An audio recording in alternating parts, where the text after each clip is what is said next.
With the festive season underway in Red Dead Online, many people will be jumping back into the Call to Arms as we now have the variant A Merry Call to Arms. These are a little different from the base Call to Arms, and there are some secrets scattered out throughout the maps. And in this video, we're going to go through all of these things, as well as a decent refresher on all the tips and tricks for Call to Arms and a good strategy to get the most out of these. If you like this kind of content, why not consider subscribing? It's free and it'll make sure you keep up to date on everything Red Dead. So these are currently double cash XP and gold, making them a very lucrative way to spend your time in Red Dead. Once you have picked up the letter from the post office, you should be able to launch the Merry Call to Arms from the Telegram section in your menu system. There are 10 different map locations for you to choose from in Merry Call to Arms, with each of them offering their own unique challenges. There are some unique secrets as well scattered amongst the maps, and I'll get into them just a little later. But what really differentiates these maps from the normal Call to Arms maps is that there is a different mechanic here. For each match you join, there will be either 3 cardinals or 3 targets that will spawn. And if you shoot 3 of these, you will be rewarded gifts. They're not always in the same spot, and there's a few different locations they can spawn in each map. But once you've played the map a few times, you will remember the locations, and it'll be pretty easy to do this. And it is really worth doing this as early as possible, because as soon as you do it, you'll be rewarded by fireworks, as well as some high-powered weapons being scattered around the map, which have explosive ammo. You'll spot these as they will have a gold gun icon on the minimap. So it is worth doing these early in the game when you have less enemies, and you can really benefit from them later on in the match. As I mentioned, all the maps have unique challenges, such as like wolves attacking you on certain waves, but there's also some hidden secrets as well. Rockstar has said that there is a special Christmas train that will appear on, I think, both of the maps, the Emerald Ranch as well as the Roads map, because they both have train stations. And I believe it's this train here that has just got some Christmas decorations on the front of it.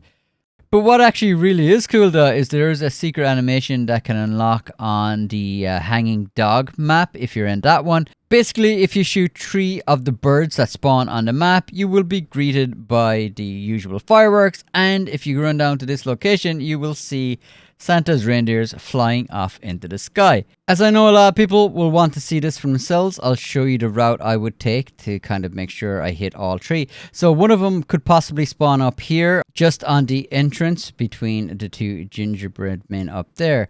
It might not spawn there, or it might spawn there, but in any case, move to the next spot. It's just over here between the 2 targets. You can see it there in an earlier game. If it's not there, it might be in spot 3, which is just up here on the windmill. This one can be sometimes a little tricky to see if it spawns here, as it mightn't give off the little trail in Deadeye, but it would be just there if it does spawn. You can see it there. If it's not there, or you're still looking for him, you can try over here on the back of this building on the little ledge up here. It's actually there for me right now. If it's not there, or you're still looking for one, you can pop down to this ledge on this building and grab that one. The next one is on the wagon, or inside the wagon over here. It sometimes spawns inside there. If it's not there and you're still looking, you can head over here to this little chimney pot on the main building, and it'll spawn just up there with the red and green smoke. The final place then is in here in the barn, and this would be just up here on the ledge, which you can see on the footage now. So as I said, 3 of them will spawn between all the locations that I've shown you, and when you do find all 3 of them and shoot them, you will get your normal fireworks, as you can see there. You'll get your guns dropped up around the map, but also you will get this little secret animation of these reindeer, which are just kind of like whitetail with antlers, taking off into flight up over the map. And if you're trying to shoot these, no, you won't be able to. And yeah, they don't really get affected by any explosive ammo either. Still a really cool little secret. And that is what I really like about these maps, is that they did take a little bit of time to kind of decorate and add little things for you to find throughout the map. So it is kind of makes it a little bit more interesting than the normal Call to Arms. But obviously, because all of these have like snow in them and cold weather, it would be to your advantage to make sure that you wear a nice thick coat so that you aren't freezing during these games, and that will save you on tonics and stuff while you're playing. And just quickly to go over your Call to Arms checklist before you start these and get into your 10-round commitment with a posse.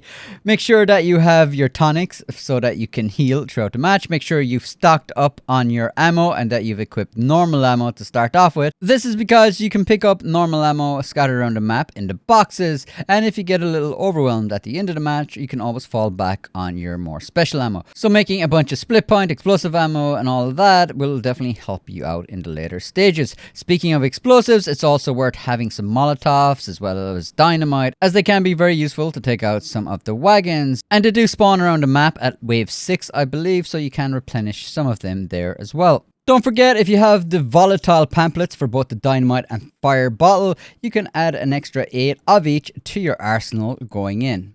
Also, make sure you're resetting your wards. You can pin some of the most obvious ones that you'll be completing while grinding out the Call to Arms, such as like sharpshooter or something like this, depending on what weapons you're using, as you will make 4 nuggets for completing one of these rewards, and then you can reset it, so it's a nice little money maker on the side.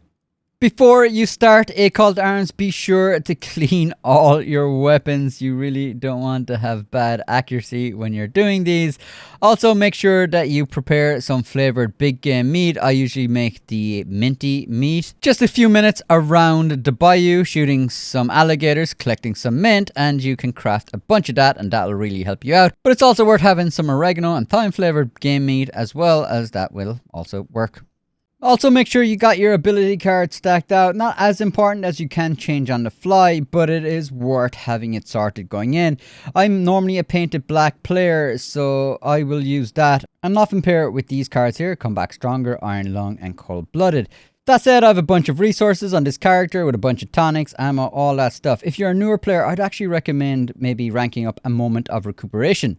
Playing as lower level characters, this card has helped me like salvage rounds where people died, and even though it was a bit slow to clear the wave, I was able to keep getting my health back up once I had a place to kind of chill for a sec. So definitely worth checking out if you are a newer player and ranking that up. Obviously, if you want to tank some damage, you can always use Slow and Steady. And if you want to really be a team player, you can always use Quiet and Inspiration, which will help your team regenerate their health faster. But just be careful that no one else is using this, as that card ability will not stack.